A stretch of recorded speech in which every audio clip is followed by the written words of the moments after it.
আসসালামু আলাইকুম।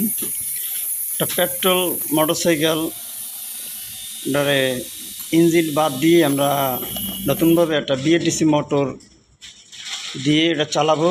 তারপর আরেকটা বিএলডিসি মোটর দিয়ে আমরা এটা চার্জিং ব্যবহার করছি। এই টোটালটা এই ভিডিওর মধ্যে দেখাবো পার্ট বাই পার্ট করে। আমরা এটা আমার পার্সোনাল চালানোর জন্য এই কাজটা করতেছি। এই ইজি বাইকটা তৈরি করার জন্য এটা আমার নিজের পার্সোনাল। যাই হোক, এটা কীভাবে তৈরি করছি এটা দেখতে থাকুন। ডায়মন্ডটা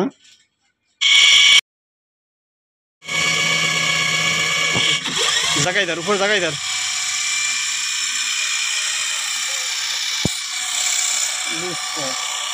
উপরে জায়গা